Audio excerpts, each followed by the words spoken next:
The first explosions came without warning. The sky over the alien city burned with red fire as warships tore through the clouds. The people below screamed and scattered, their voices lost in the roar of collapsing towers. For years, the alien girl had been told her people were the strongest. They were called Deathworlders, a name meant to strike fear across the galaxy.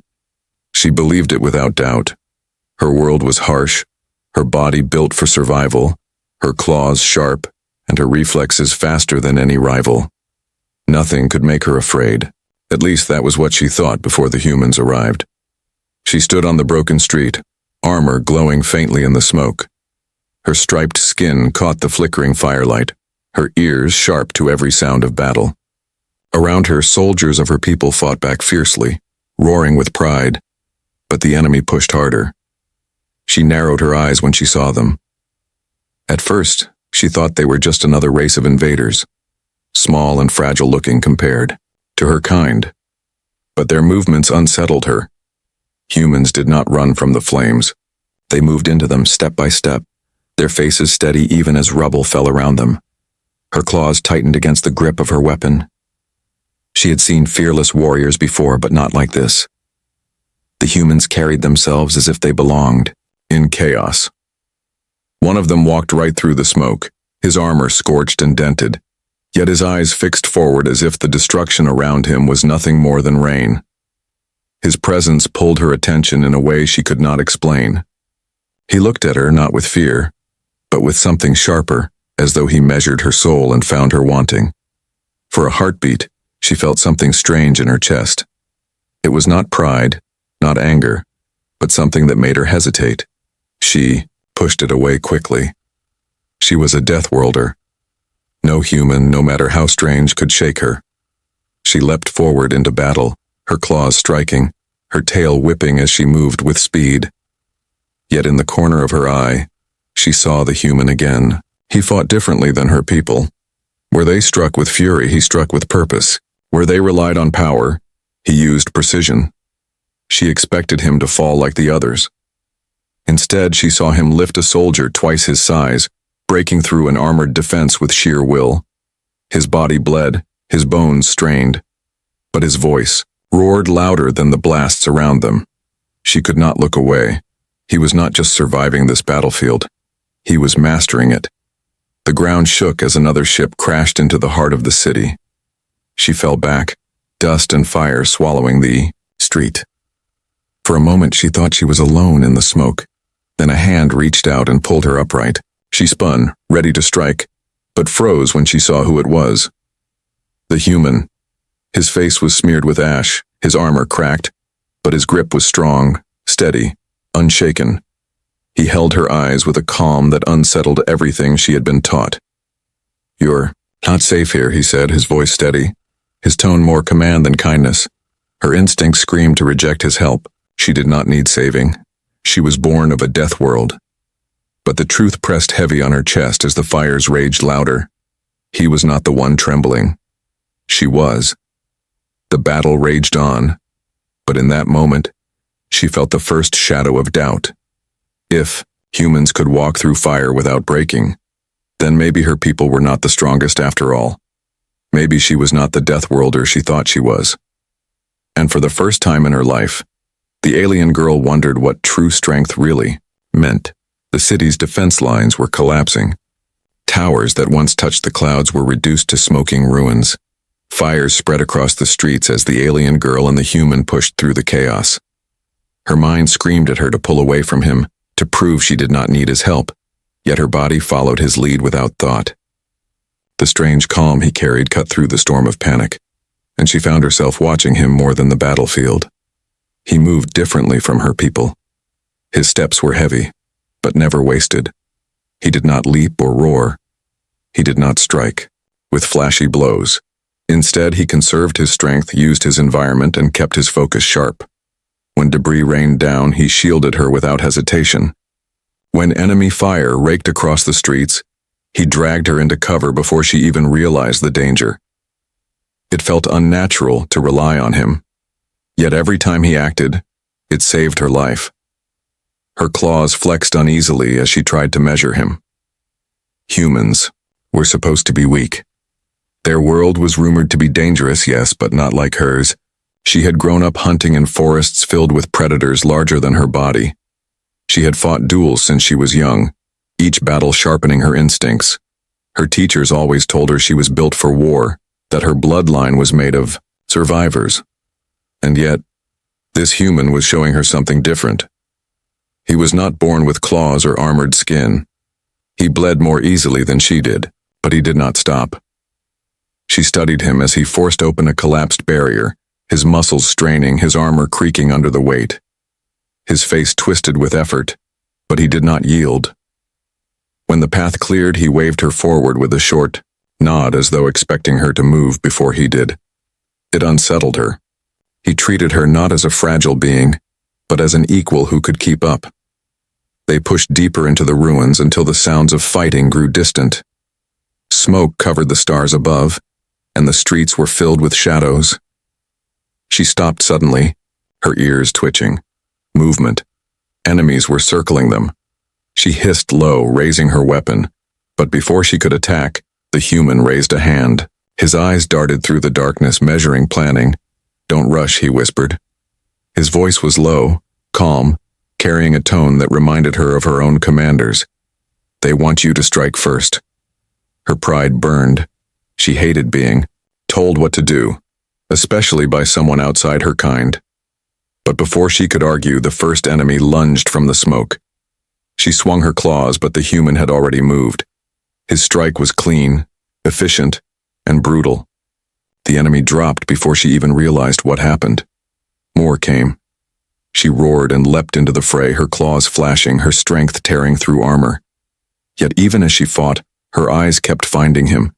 His blows landed with terrifying precision. Where she relied on instinct, he relied on control. He was not faster than her, not stronger, but every action had meaning. When the last enemy fell, silence returned, broken only by the crackling of nearby fires. She stood breathing hard, her chest heaving, her claws wet. The human wiped his blade and looked at her, his face unreadable. "You fight with rage," he said simply. "It makes you strong, but it blinds you." She bared her teeth at him, ready to snap back, yet the words struck deeper than she expected. Rage was what her people called strength. Rage was what kept them alive. But here was a human, covered in blood and smoke, standing steady while she trembled, telling her there was another way. For a long moment she said nothing. The fires lit his face, the glow of his armor sharp against the dark street. He looked like no warrior she had ever known, and yet he seemed more dangerous than all of them. For the first time she wondered if the stories about humans were wrong. Maybe they were not weak at all. Maybe they were something her people had never understood. The night dragged on as the city smoldered. Fires lit the horizon and the air was thick with ash. The alien girl sat on a shattered wall, her armor cracked, her breath sharp in her chest. Across from her, the human worked in silence, adjusting the broken plates on his shoulder with careful movements. She wanted to speak, but pride held her tongue. The memory of his words still echoed in her mind. Rage blinded her. She had never thought of it that way. On her world, fury was survival. You fought harder when you were angry. You struck stronger when your blood boiled. But when she thought back to the fight, she remembered how many strikes she had wasted, how her vision narrowed until all she saw was movement, not strategy. The human's way unsettled her because it was calm, focused, unshaken by fear. At last, she broke the silence. "Why do you fight like that? You should not even stand after the wounds you carry." The human tightened a strap on his armor before answering. His voice was calm, even tired, but steady. "Because I have to. If I fall, others fall with me. Pain doesn't matter when people depend on you." His words confused her. Her people fought for glory, for dominance, to prove their worth. Dependence was weakness in her culture. Yet the way he spoke carried a weight she did not understand, something beyond pride. She studied him in the glow of the fires. His face was scarred, his muscles worn, but his eyes carried something she had never seen before. It was not arrogance, not fury. not desperation. It was will. A quiet force that told her no matter how broken he became, he would keep moving forward. Her ears twitched, more movement nearby.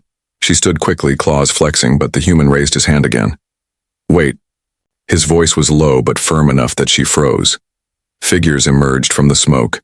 At first she thought more enemies had come, but these were civilians, survivors of the attack, families, wounded soldiers, children clutching each other's hands. Their eyes were wide with fear, but they looked at the human as if he were their anchor. He moved to them at once, his tone shifting, softer now. You'll be safe, he told them. Stay close. We'll get you out. The alien girl blinked. She had not even noticed them. In her mind, battle was survival of the strongest. Those who fell behind were left behind. But the human gathered them as though each life mattered.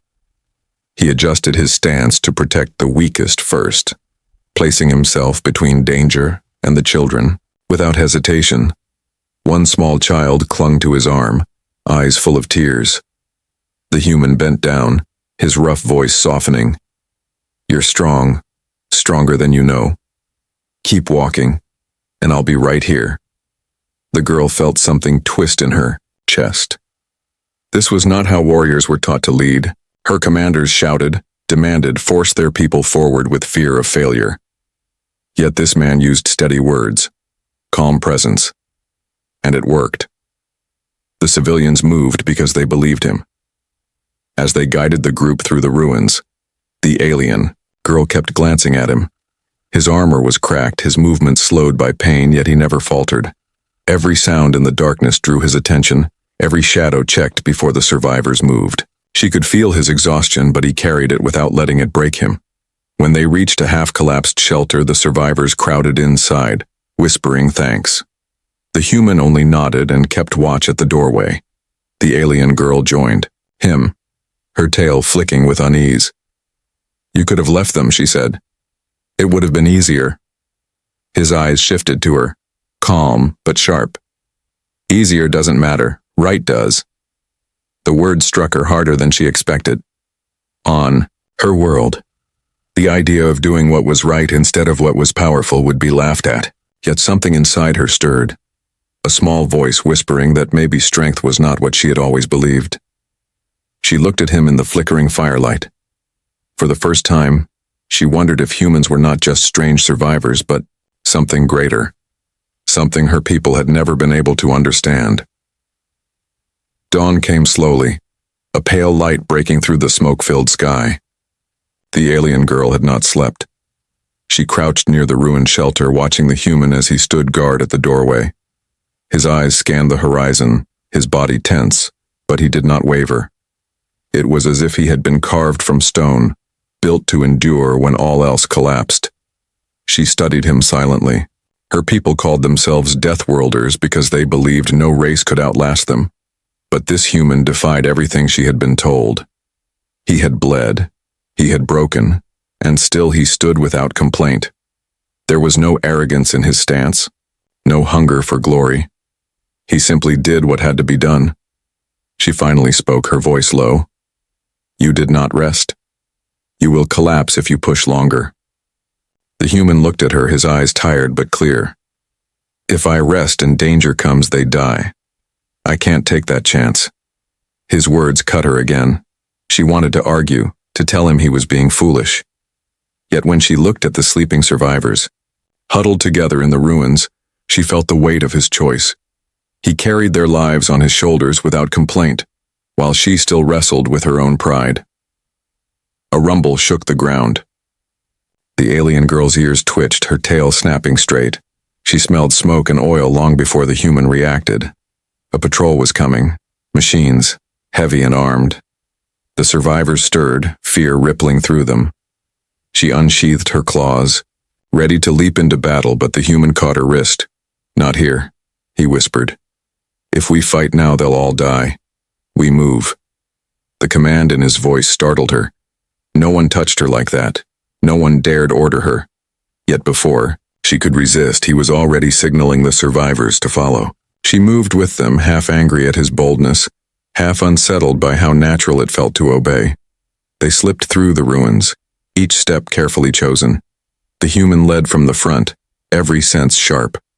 She followed beside him, scanning the shadows, but she noticed how he always placed himself in the most dangerous position, keeping the civilians behind his armor.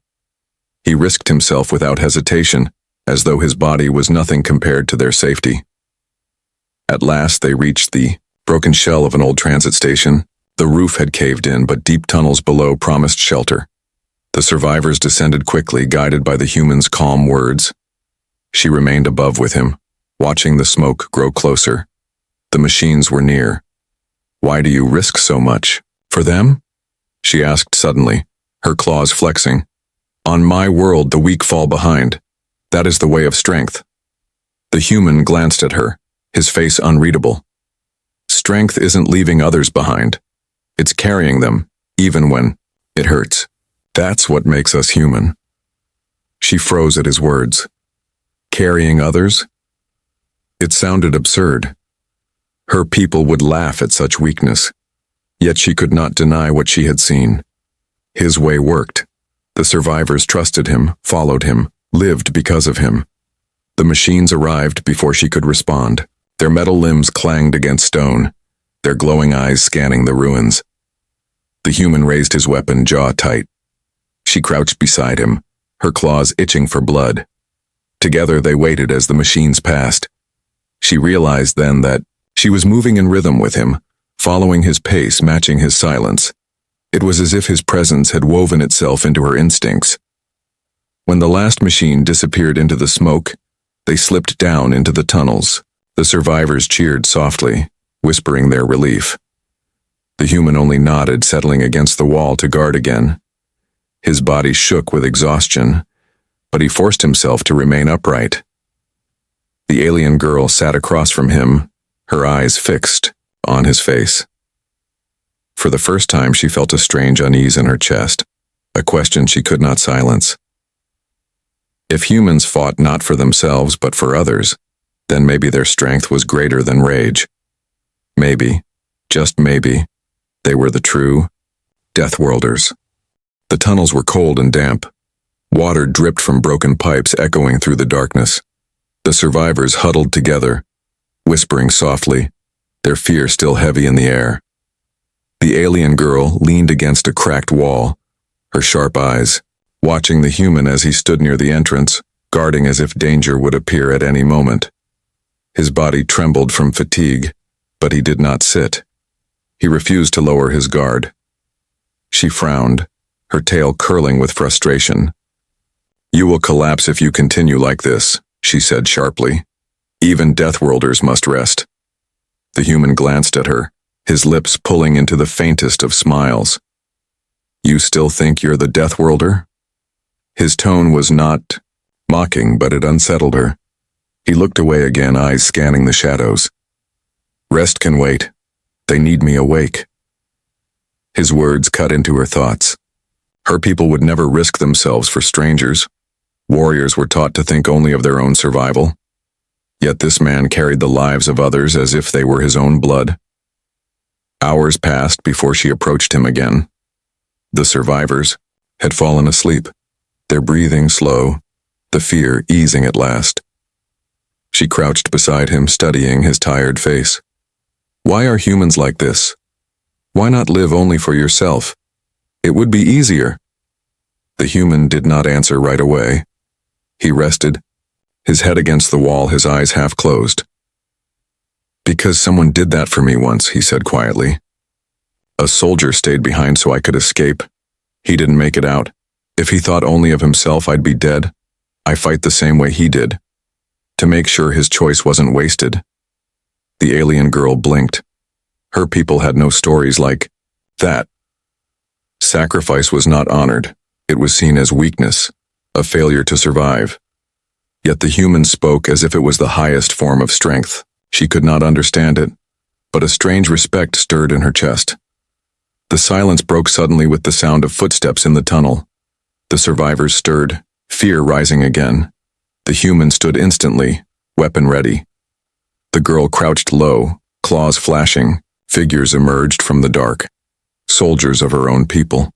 Relief spread among the survivors, but she tensed. Something was wrong. Their eyes were cold, their weapons already raised. The human stepped forward, placing himself between the soldiers and the civilians. "You're late," he said calmly, though his grip on the weapon tightened. The alien commander sneered at him. "You shelter the weak? You disgrace yourself beside them. Only the strong deserve to live." The alien girl felt her chest tighten. These were her people, speaking the words she had been raised to believe. Yet now, standing beside the human, they sounded hollow, cruel, wrong. The human's voice cut through the tension. Strength isn't leaving them behind, it's standing for them. The commander's eyes narrowed. "Then you will die for them." His soldiers raised their weapons. Before they could fire, the alien girl stepped forward, her claws spread wide, her voice sharp as steel. "No, he is right." The words shocked even her. She had never spoken against her own kind, never doubted their creed. Yet now, watching the human stand tall while bleeding, she could not stay silent. The soldiers hesitated, but the commander snarled, "You betray your own blood for a human?" She looked at the human, his calm gaze steady on her. Something inside her shifted, breaking chains she hadn't known she carried. "I do not betray my people," she said firmly. "I opened my eyes. Maybe we were wrong." The commander roared in fury, and battle erupted in the tunnel. The survivors screamed, scattering for cover. The alien girl and the human fought back to back, claws and steel flashing in the dark. Every strike echoed with her choice, every move driven not by rage but by something new, purpose. And for the first time, she realized she was not fighting to prove herself. She was fighting for them. The tunnel shook with the sounds of combat. Sparks lit the air as claws slashed against armored blades, and the cries of the wounded echoed through the stone walls. The alien girl fought fiercely, her every move precise, her claws cutting deep. Yet for the first time, her strength did not come from rage. It came from something sharper, steadier, the will to protect. Beside her, the human stood like an unbreakable wall. His weapon rose and fell with deadly rhythm, each strike meant to end, not to waste. She could feel his presence anchoring her, guiding her movements even without words. Together they held the line, refusing to let the soldiers break through. To the survivors, the alien commander growled with fury, his blade sparking as it clashed against the human's armor. "You are nothing but fragile flesh," he spat. "You should be crushed by now." The human did not flinch. His voice was calm, even under the weight of the commander's strikes. "Fragile doesn't mean weak." He shoved forward, forcing the commander back a step. "It means we keep fighting, no matter how many times we break." The alien girl's chest tightened at his words. She had believed all her life that power was measured in dominance, in never showing weakness. But here was a man bleeding, limping, scarred, and yet he fought with more strength than anyone she had ever seen. Her claws tore through another soldier, and for a moment the tide broke. The surviving soldiers hesitated, their eyes flicking between her and the human. The commander snarled, "Stand your ground. Do not falter before a traitor and a broken human." But the hesitation spread. They had seen the human withstand blows. That should have killed him.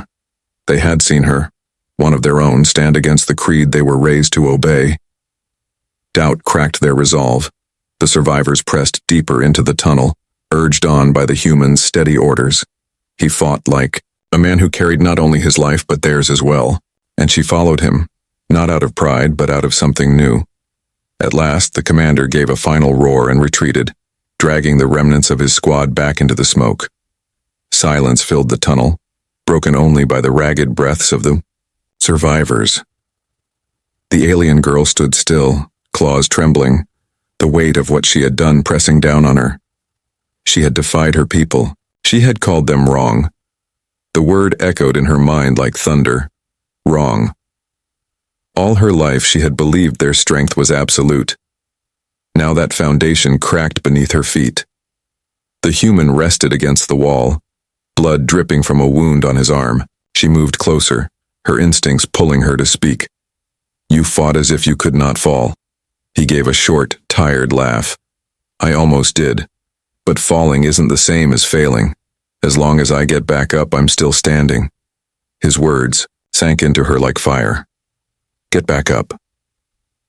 Her people spoke of strength as never falling, but he spoke of strength as refusing to stay down. That truth twisted everything she thought she knew. When the survivors settled again, she sat nearby, her eyes never leaving him. For the first time, she questioned not only herself but her entire world. If humans, the so-called fragile ones, could endure more than her people, then maybe the title of Deathworlder did not belong to her kind at all. The survivors looked at the human with trust, their fear easing under his presence. She noticed how their eyes lingered on him, how they leaned toward his words. He had become their center, their strength, and in that moment, she admitted something silently to herself. He had become hers as well. The tunnels grew quieter as the survivors rested, but inside the alien girl's mind there was no peace. She paced along the cracked stone floor, her claws scraping softly, her thoughts tangled in knots. She had spoken against her people. The weight of that choice pressed heavier than any battle wound. Yet when she looked at the human, sitting near the entrance with his weapon across his knees, she felt no regret. Her people had always said humans were fragile outsiders, barely worth notice. But this man had carried more than his own life tonight. He had carried hers and the lives of strangers. Even now, with exhaustion carving lines into his face, he watched over everyone as if they were family.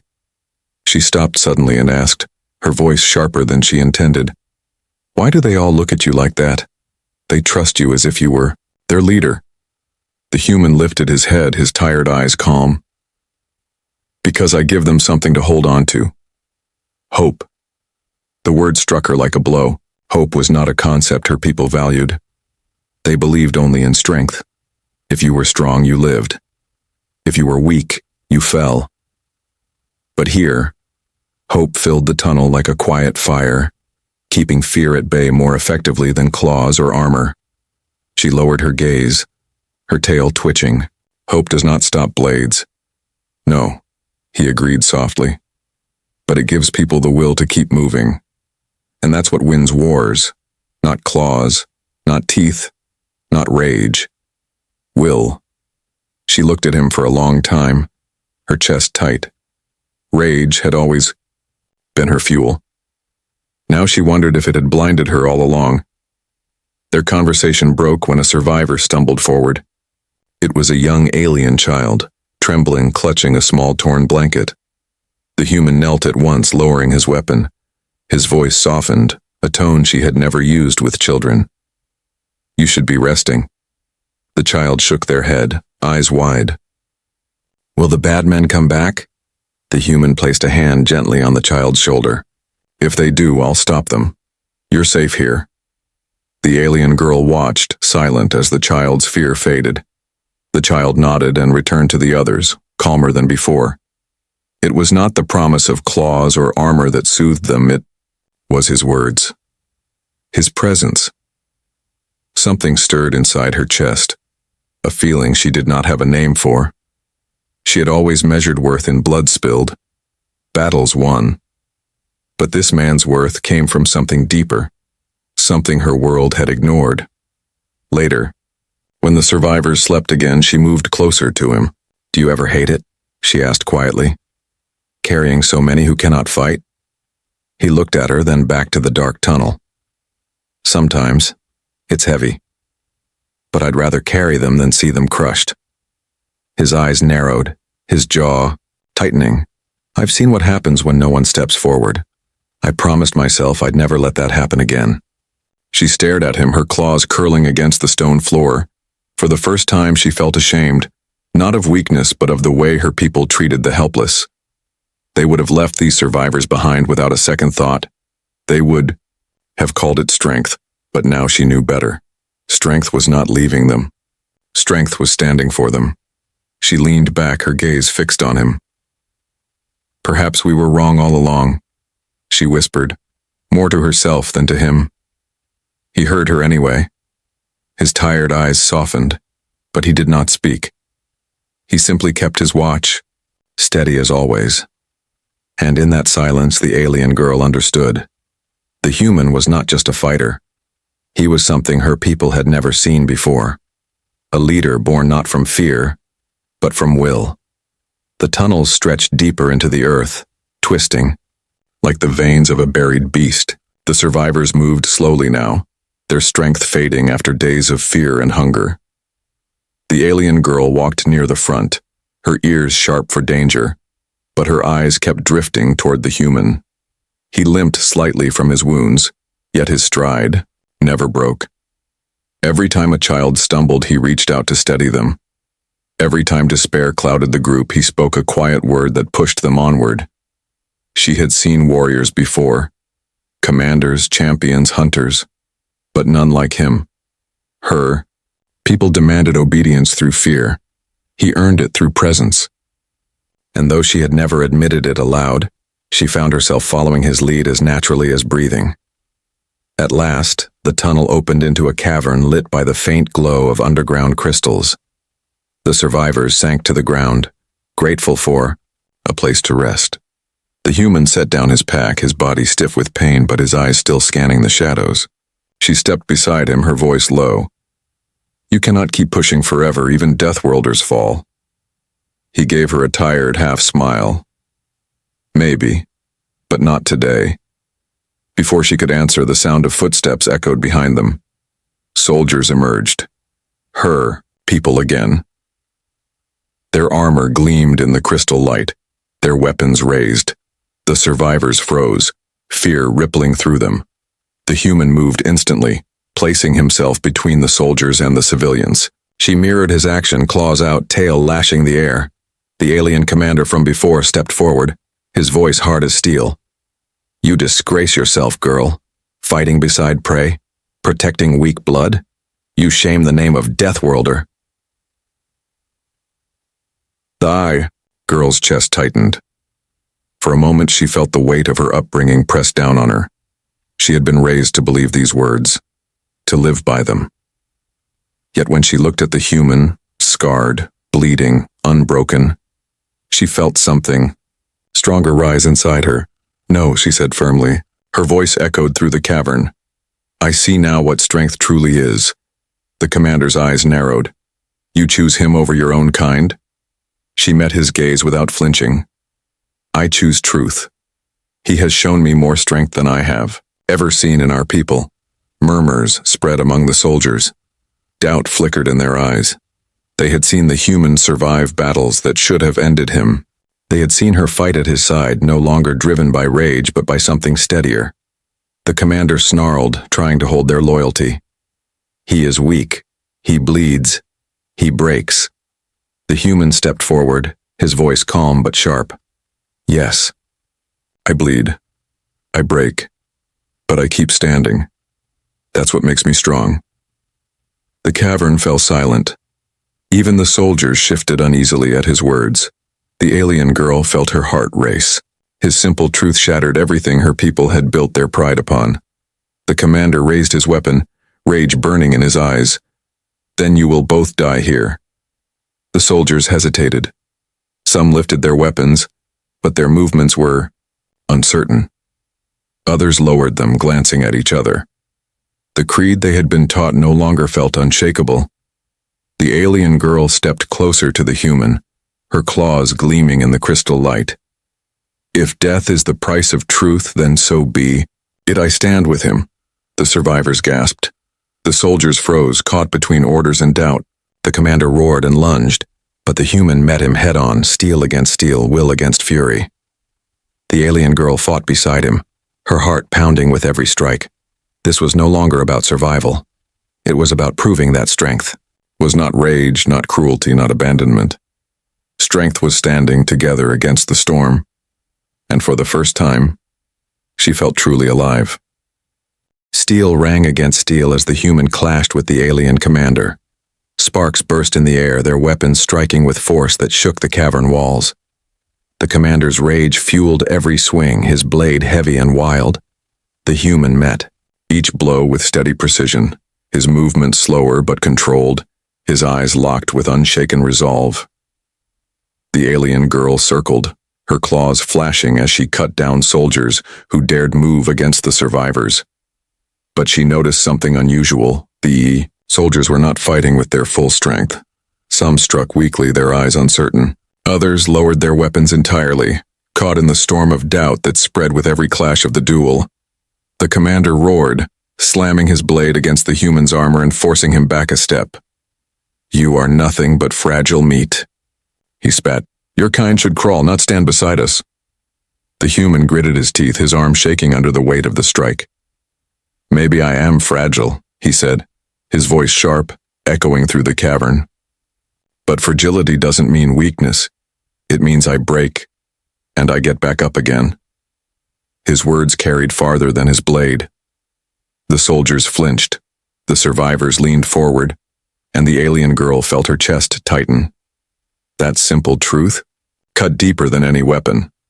The commander growled, raising his blade for another strike. Before it could fall, the alien girl lunged, her claws locking with his arm. Her voice rang loud, clear, and defiant. "No more lies. He is stronger than all of us." Her cry split the silence. The soldiers froze, their eyes darting between her and the human. Some took a step back, shame flickering across their faces. For the first time, the commander looked uncertain. "Traitor," he hissed at her. "You throw away your birthright for prey." She bared her teeth, her tail lashing like fire. Prey does not rise from every fall. Prey does not stand for others while bleeding. Prey does not lead with hope. He is no prey. He is the Deathworlder. The words struck like thunder. Gasps rippled through the cavern. The soldiers shifted uneasily, their pride cracking under the weight of truth. Many lowered their weapons, entirely refusing to fight. Only a few remained loyal to the commander, their loyalty born of fear, not belief. The commander snarled in fury, ripping his arm free and shoving her back. "Then I will crush you both." He swung at the human again, but this time he was not facing one opponent. The alien girl moved in perfect rhythm beside the human, claws and steel working together. Every strike they made was sharper, faster, driven not by rage but by will. The battle became more than a fight. It became a message. Every soldier watching could see it. Rage was not stronger. Will was. The commander faltered under their combined assault. His strikes grew wild, his fury turning into desperation. The human's blade cut across his guard, and the alien girl's claws slashed through his armor. He stumbled, dropping to one knee, his breath ragged. The cavern fell silent. The soldiers no longer moved. The survivors held their breath. The human stood over the commander, his weapon steady, his body trembling with exhaustion but his eyes burning with unbroken fire. "You call yourself a Deathworlder," he said, his voice low but carrying across the cavern. "But strength isn't cruelty. Strength is standing when everything tries to break you." The alien girl stepped beside him, her claws still gleaming, her voice firm. "And by that truth you are no Deathworlder. He is." The soldiers bowed their heads, shame heavy in their posture. Even those who had doubted now saw the truth. The human, bloodied and broken, stood taller than all of them. The commander snarled weakly, but his power had already shattered. The alien girl looked at the human, and in her heart, she knew the final truth was close. Her world was about to change forever. The cavern was silent except for the heavy breathing of the survivors. The alien commander knelt on the stone floor, his blade broken, his pride shattered. Around him, his soldiers had lowered their weapons, shame and doubt written across their faces. No one moved to defend him. The war they carried in their hearts was already lost. The human stood above him, his weapon steady despite the blood dripping down his arm. Every line of his body trembled with exhaustion, but his eyes were unbroken. He could have struck then, ended the commander with one final blow. Instead, he lowered his weapon. "You've already lost," he said quietly. "Not because we beat you, but because you never understood what strength really is." The words cut deeper than steel. The commander roared weakly, but no one answered his call. His soldiers turned away, their loyalty crumbling. The survivors looked to the human, their faces lit with something stronger than relief. Hope. The alien girl stepped forward, her claws still extended but her voice calm. It is over. You led us with lies. You made us believe cruelty was strength. But I see now, strength is will. And he is proof of it. Her voice rang through the cavern, clear and certain. The soldiers bowed their heads, some dropping to their knees. None raised their weapons again. For the first time in her life, she saw her people silent, not from fear, but from realization. The commander collapsed, his fury gone, his breath shallow. No one reached for him. He was no leader anymore. The human turned to the survivors, his voice strong despite his pain. You're safe now. We'll find a way out of here together. The alien girl stared at him, her chest heavy with emotions she could not name. He had bled more than any of them, fought harder than anyone, and yet he thought first of others. He had stood where her people would have walked away, and in doing so he had shown her the truth. She stepped beside him, her head lowering slightly, not in shame but in respect. All my life I was told my people were the Deathworlders, that no one could match our strength. But I was blind. I see now, and we were wrong. The human looked at her, his expression unreadable. And what do you see now? Her eyes met his, bright in the crystal glow. That you are the true Deathworlder. Not because you were born on a harsh world, not because your body is unbreakable, but because you refuse to stay down. Because you carry others even when it breaks you. Her words filled the cavern. The survivors nodded. The soldiers shifted uneasily, but none could deny the truth. The title her people had guarded for generations no longer belonged to them. It belonged to him. The human said nothing at first. He only adjusted his weapon and turned toward the dark tunnels ahead. Finally, he spoke, his voice low. Then walk with me. Not behind, not as prey or predator, as equals. The alien girl felt something rise in her chest, a mix of pride and relief. She had once thought herself unshakable, but now she knew she had been remade. She would walk beside him, not out of duty, but out of choice. Together, they led the survivors out of the cavern, their steps echoing in the silence. Behind them, soldiers followed, not out of fear, but out of newfound respect. The old creed of her people had cracked. A new truth had been born. When at last they emerged into the ruined city above, dawn was breaking. The fires still smoldered, but the first light of morning cut through the smoke. The alien girl looked at the human, her voice soft but steady. Perhaps your kind will teach us what it means to be strong. The human gave a small nod, his eyes fixed on the horizon. Or perhaps we'll teach each other. And with those words, the war for her heart and her people was over. She no longer thought herself the Deathworlder. She had seen the truth with her own eyes. The human was,